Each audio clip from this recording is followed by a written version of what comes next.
তার মানে ক্ষমা চায়নি, উল্টা তারা হুমকি ধামকি অব্যাহত রেখেছে। তারা নানা রকম আনরেস্ট তৈরি করে সরকারকে কার্যক্রম চালাবার জন্য, মানুষের মধ্যে আস্থা আনাবার জন্য তারা যাতে না পারে সেই রকম কার্যক্রম তারা চালিয়ে যাচ্ছে। এখন এই যে ফ্যাসিবাদ কোনোভাবেই সম্ভব ছিল না যদি গণমাধ্যম তাকে সহযোগিতা না করত। এবং ফ্যাসিবাদের যে প্রবণতা, আপনি দেখবেন যে উস্কানি দিয়ে দেওয়া, আপনি একটা ঘটনাকে ডিস্টর্ট ভাবে হাজির করা, কলাম লিখে বলা হলো। আজকে এমনও উদাহরণ এসেছে যে আবরার ফাহাদকে যেভাবে হত্যা করা হয়েছে, সাম্যকেও নাকি সেভাবে হত্যা করা হয়েছে। দুটি কি কোনো তুলনীয় ঘটনা? আমরা দেখেছি গত 9 মাসে, জুলাই মানে আগস্টের পর থেকে যে এই পর্যন্ত 38টি ঘটনা ঘটেছে, জুলাইয়ে যোদ্ধাদের উপর হামলার ঘটনা, 38টি ঘটনা, যেখানে প্রায় 78 জন আহত, 2 জন নিহত, সাম্য সহ।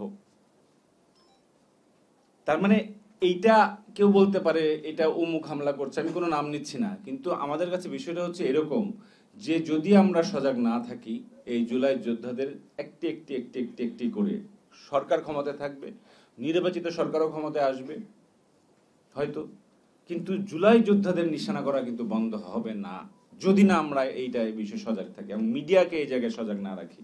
মিডিয়া যদি এই খবরগুলো ঠিক মতো না আসে, তাহলে এখন আমাদের তো লড়াইটা শেষ হয় নাই। এখানে মানুষের আবেগ ব্যবহার করে উস্কানি হচ্ছে, ষড়যন্ত্র করে উস্কানি হচ্ছে, টাকা দিয়ে উস্কানি হচ্ছে, অনেক রকম হচ্ছে। কিন্তু শুধু ষড়যন্ত্র তত্ত্ব দিয়ে আমরা এটা বলতে চাই না। আমরা পরিষ্কারভাবে জানি যে যতক্ষণ না বিচার হবে, যতক্ষণ না সত্যিকার অর্থে আপনি ফ্যাসিবাদী কাঠামোকে দুর্বল করে ফেলতে পারবেন, থাকবে হয়তো তারা, সমাজে সবকিছুই থাকে, ততক্ষণ পর্যন্ত আমাদের এই নিরাপত্তাটা আসবে না। এবং গণমাধ্যমে এমন একটা স্পর্শকাতর জায়গা যে সেখানে আপনি কিন্তু অন্যান্য ক্ষেত্রের মতো ক্রিমিনালাইজ করে তাদেরকে মানে ধরে বেঁধে শাস্তি দিতে পারেন না। এটার জন্য পাল্টা গণমাধ্যমের কাজ, পাল্টা ন্যারেটিভ তৈরির কাজ, এবং কি যে সোশ্যাল মিডিয়া যেটা আসলে মূলত মূল জায়গা, সেই জায়গায় আমাদের আরো দায়িত্বশীল হয়তো হওয়ার দরকার আছে। যার যার দলীয় মানে ঝান্ডা তুলে আমাদের মধ্যে কিন্তু কালচারাল কনফ্লিক্ট তৈরি করা হয়েছে, পলিটিক্যাল কনফ্লিক্ট তৈরি করা হয়েছে, বিপ্লবের নামেই করা হয়েছে। মানে যারা যত বেশি বিপ্লবী, তিনি চেষ্টা করেছেন যে অমুক দল হচ্ছে প্রতি বিপ্লবী, আমি বেশি বিপ্লবী। এটাই ছিল ফ্যাসিবাদের পক্ষের আবহাওয়া, হাওয়া দেওয়া। এটা আমাদের আইডিওলজিক্যাল কোনো কাজ না। এই অন্তর্বর্তী সরকার কোনো বিপ্লবী সরকার না। অন্তর্বর্তী সরকার কোনো হচ্ছে বলশেবিক বিপ্লব, মাওবাদী বিপ্লব বা ইরান বিপ্লবের মতো করে কাজ করবে না। তারা যেটা করবে, রাষ্ট্রটাকে একটা রাষ্ট্রের জায়গায় ফেরত আনবে, রাষ্ট্রটাকে একটা অসুস্থ থেকে সুস্থ করার জায়গায় নিয়ে আসবে, এবং তারা কিছু আগাছা পরিষ্কার করার কাজ করবে, আমাদের ট্র্যাকে ফেরত নিয়ে আসার কাজ করবে। সেই কাজটাই তারা করবে। এখানে কোনো আইডিওলজিক্যাল ব্যাপার নাই যে আপনি কোন ধরনের সংবিধান, আপনি ইসলাম বা ধর্মনিরপেক্ষতা, এগুলো কিন্তু আমাদের এখনকার কাজ না। আপনার যখন বাড়িতে ডাকাত আসে তখন কিন্তু আপনি মানে যে অবস্থায় থাকেন সেই অবস্থায় দৌড় দেন, তখন আপনার অজু করে বা টুপি পরে সময় হয়তো থাকবে না। আমরা সেরকম একটা যুদ্ধের মধ্যে আছি। আমরা ধরে নিচ্ছি যে আমরা বিজয়ী হয়েছি। এটা কি এত সোজা ব্যাপার বিজয়, যে আপনি 1.5 মাস লড়াই করলেন আর এত 15-20 বছরের মানে একটা মানে গভীরে চলে যাওয়া, এবং সেই গভীরে তো আমাদের মগজেও চলে গেছে। বাংলাদেশে কোনো নরম পন্থা কাজ করছে না। ফ্যাসিবাদী পন্থায় ফ্যাসিবাদী সরকার যেভাবে আন্দোলনকে ট্রিট করতো সেভাবে ট্রিট না করলে কেউ কথা শুনছে না, বুঝতেও চাচ্ছে না। তার মানে আমরাও একই পদ্ধতিতে অভ্যস্ত হয়ে গেছি। ফ্যাসিবাদ তো একটা মানে মানসিকতা, এটা তো অমুক ব্যক্তি তমুক ব্যক্তি না। এবং আমরা হাইপার অবস্থায় আছি, পুরো ইয়াংরা হাইপার অবস্থায় আছে, এবং তাদেরকে হাইপার রাখা হচ্ছে। মগজে প্রতিদিন রাতে প্রতি রাতে করে দেখবে যে নানান উস্কানি, নানান কিছু চলছে।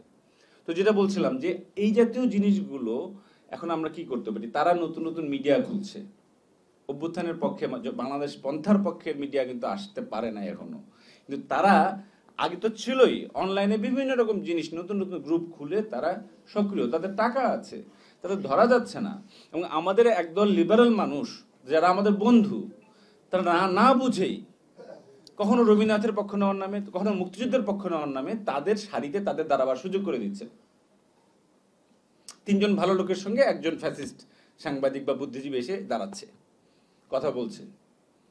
তো এগুলো এগুলো তো ছাত্রলীগ যেভাবে এগুলো ট্রিট করতো, এই অভ্যুত্থানের পক্ষের মানুষ তাদেরকে ওইভাবে ট্রিট করা উচিত না। আমি নিন্দা করি যেখানে হামলা হচ্ছে যাদের সঙ্গে, নিন্দা করি, কিন্তু এদের বিষয় তো আমাদের এদের নাম ধাম তালিকা তো স্পষ্ট রাখা উচিত, এদের আমল নামাগুলো তুলে রাখা উচিত। এবং সে জায়গায় মিডিয়া সংস্কার কমিশনের যে সমালোচনা আমার বন্ধু করলেন, বড় ভাই করলেন, সম্পূর্ণ হক কথা, সম্পূর্ণ জায়েজ কথা।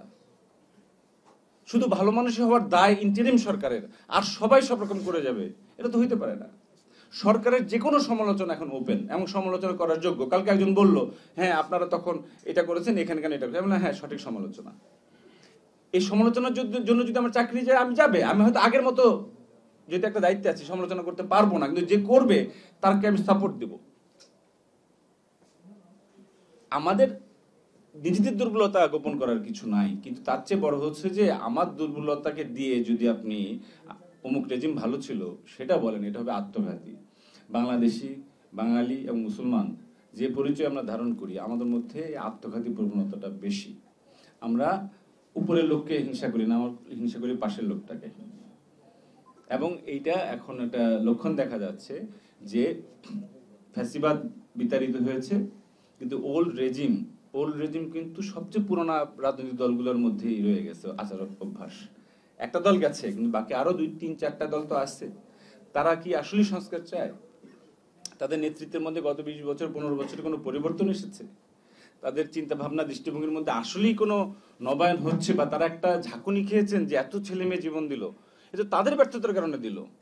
অভিভাবকেরা সন্তানকে নিরাপদ রাখতে চেয়েছেন, দলের নেতারা নিজেদের নিরাপদ রাখতে চেয়েছেন, ফলে তাদেরই সন্তানদের জীবন দিতে হয়েছে। তো তারা তারপরও পরিবর্তনের প্রয়োজন বোধ করেননি, এখনো করছেন না। আমি কটু কথা বলছি যে পুরানা পন্থী দলগুলো সবাই ফ্যাসিবাদ না, পুরানাপন্থী দলগুলো ফ্যাসিবাদ বিরোধী, কিন্তু তারা পুরানাপন্থী, বাস্তবতাটা তারা আমলে নিচ্ছেন না। ফলে তাদের যে লতায় পাতায় সম্পর্কগুলো, সেই সম্পর্কের ভেতর দিয়ে ফ্যাসিবাদ ডালপালা দিয়ে আবার কিন্তু ফিরে আসতেছে। ফলে যদি মনে করি বিজয় হয়েছে, হয় নাই, যদি মনে করি আমাদের আবার দাঁড়াবার সজাগ থাকবার প্রয়োজন আছে, আমাদের আরো কয়েক বছর এটা দরকার আছে। এমনকি নির্বাচিত সরকার আসবার পরও দরকার আছে। এই অঞ্চলে ভূ রাজনৈতিক যে বাস্তবতা, সে বাস্তবতা বাংলাদেশ একটা হচ্ছে বর্ষার ফলক। এই ফলকটা ভেঙে গেলে এই অঞ্চল আর কিছু থাকবে না। বাংলাদেশের মানুষের লড়াইটা বৈশ্বিক গণতন্ত্রের লড়াই। গণতন্ত্র যদি এখানে না যেতে আর কোনো দেশে, ওই পুতিনপন্থী মোদিপন্থীরাই কিন্তু সব থার্ড ওয়ার্ল্ড বা উন্নয়নশীল দেশগুলোতে এটাই মডেল হয়ে যাবে। মানবাধিকারের প্রশ্নটা অবান্তর হয়ে যাবে। একইভাবে বাংলাদেশ যদি তার স্বাধীনতা সার্বভৌমত্ব রক্ষা করতে না পারে, আর এই অঞ্চলের অবস্থাটা ভয়ানক হবে। বাংলাদেশ টিকে থাকলে দক্ষিণ এশিয়ার শান্তি থাকবে, বাংলাদেশের গণতন্ত্র বাঁচলে পৃথিবীর গণতন্ত্রের সামনে আশা থাকবে।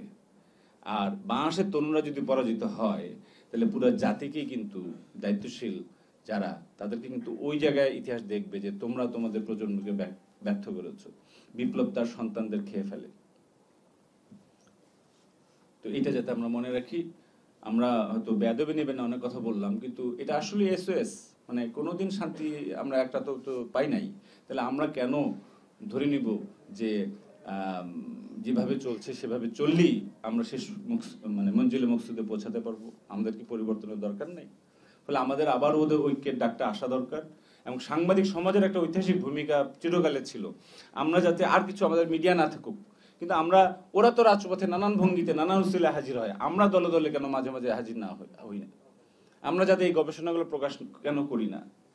এখানে শরীফ ভাই আসছেন, তার সহযোগিতা আপনারা পাবেন। আমাদের যে সীমিত সামর্থ্য পিআইবি, সেখান থেকেও পাবেন।